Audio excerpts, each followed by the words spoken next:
básico de Git, né? É, tá. O que é o Git e o GitHub? Porque, né, são coisas distintas. Git é uma coisa, GitHub é outra, GitLab é outra. Tem vários nomes, mas vocês vão entender melhor por que que tem essas nomenclaturas. O que é o Git em si, né? Sem ser o GitHub, só falando de Git. O Git é uma forma de você controlar a versão de código, porque antigamente, quando você escrevia os códigos em arquivos, era muito difícil de você dar um versionamento, ter um controle disso, né? Então era bem complicado, e aí criaram essa ferramenta justamente para ajudar. Então você pode subir algumas versões do código, por exemplo, a gente está usando alguma aplicação web que seja, aí eles lançam uma feature nova. Aí, essa nova feature, né, a nova funcionalidade, tem uma versão específica. Dessa forma, você consegue controlar e também fazer rollback, né? Você consegue voltar atrás para versões estáveis, você consegue, enfim, de certa forma, lançar as versões da sua aplicação. Que mais? Repositório comum para diferentes pessoas. O que que isso quer dizer? Que nem eu falei, né? Quando a gente mexia em arquivo, eram muitas pessoas mexendo em arquivo antigamente e era muito complexo, porque, tipo, se tinha uma pessoa escrevendo, o arquivo meio que ficava trancado, sabe? Não dava para outra pessoa acessar e escrever ao mesmo tempo. E isso começou a ser possível na nuvem, né? Então, mais de uma pessoa escrever no mesmo documento, aí foi possível a partir da nuvem. Mas quando era um arquivo mesmo no computador, era muito difícil, né? Não tinha essa facilidade. E é por isso que você consegue, né? Você tem esse repositório em comum, por exemplo, eu tenho um projeto que eu estou fazendo aqui, o projeto chama Netflix. Aí ele tem tanto a parte de back-end, né? Então a parte de lógica do servidor, quanto a parte de front. Então, duas pessoas, no mínimo, vão mexer nesse projeto. E como que você soluciona, né, esse problema de várias pessoas mexendo no mesmo código? É só tendo um repositório em comum. Então você tem um projeto lá Netflix, onde a pessoa pode baixar na máquina dela esse projeto, a outra pessoa também pode, e as duas podem trabalhar em diferentes, no mesmo projeto, só que em diferentes contextos. E dessa forma também elas conseguem subir o seu código, as duas. E se eles não forem no mesmo arquivo, não tem conflitos, né? Porque qual que é o problema do Git? É quando você está mexendo, por exemplo, uma pessoa baixou o código, a outra baixou também o código e as duas mexem no mesmo arquivo. Quando você vai subir isso lá para o GitHub, que eu vou explicar, mas pode dar conflito, mas isso daí também não é o foco de hoje, né? Hoje é mostrar o básico. Mas só estou falando um pouco para vocês terem noção que podem acontecer conflitos no GitHub e no Git no geral, beleza? É, facilidade de integrar diferentes códigos. Como eu falei, tem esse negócio de puxar, mas o que que seria mais ou menos o integrar diferentes códigos? Pensa no Git como se fosse uma árvore. Então, tem o tronco e tem vários galhos, certo? Então, aquele tronco lá é o principal e os galhos são cada funcionalidade que você está adicionando. Então, pensa assim, quando você vai criar uma nova funcionalidade, vamos falar desse projeto Netflix. Você cria uma ramificação, né? Você cria um galho e nesse galho você vai colocar o seu código. Dessa forma, simplesmente você depois coloca esse galho na árvore. Estou fazendo essa analogia para ficar mais fácil, mas seria basicamente isso. Você está trabalhando em um galho, em uma ramificação, e depois você integra isso na árvore principal.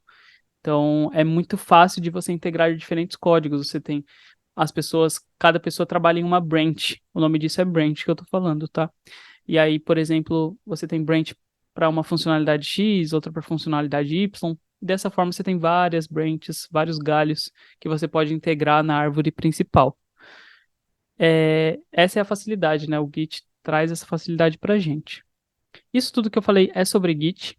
Então, só recapitulando, ele consegue controlar a versão do código. É uma forma muito boa de você, quando lançar uma feature, adicionar uma versão para isso. Aqueles 1.0, 2.0 que a gente usa, né? Então, é mais algo simbólico assim para determinar se uma funcionalidade foi criada ou se um sistema foi mudado. Então, facilita esse controle de versão.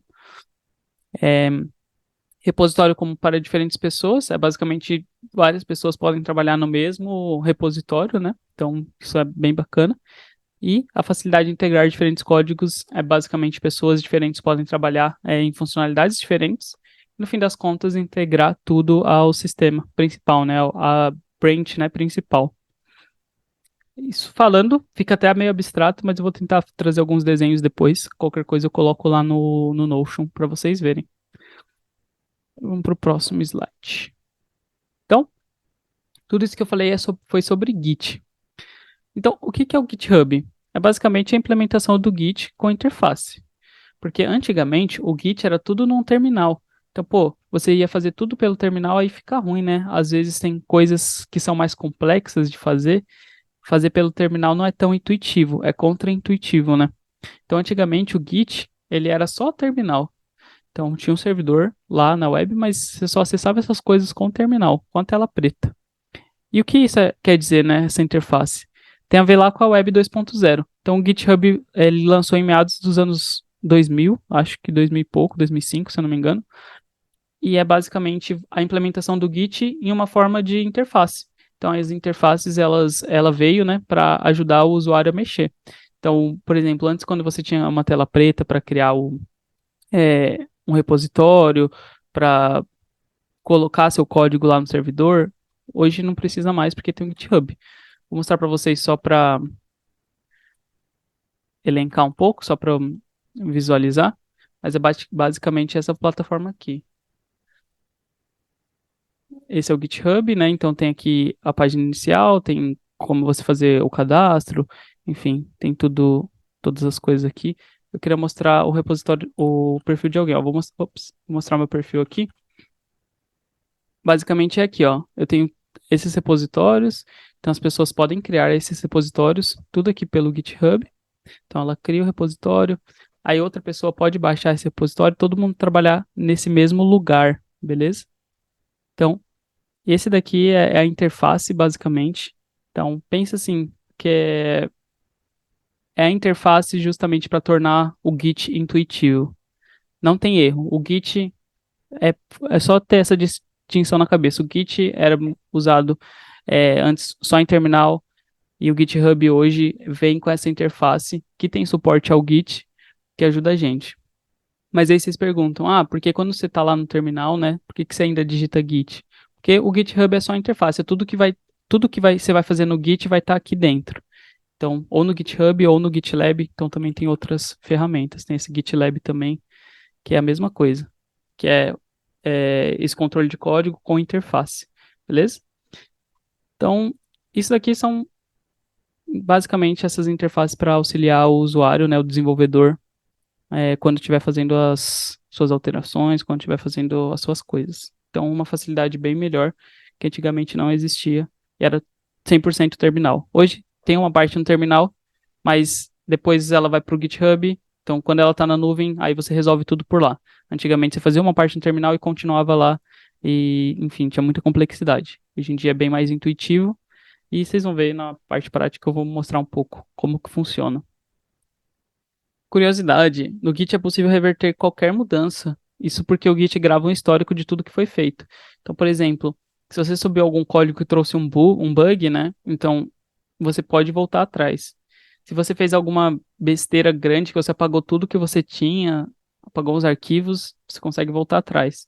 Porque o Git, ele cria um histórico de tudo que está sendo feito. Por exemplo, a cada comando, né, do Git que você vai rodar lá no terminal, ele cria um histórico de tudo que você está sendo feito. Pô, criou.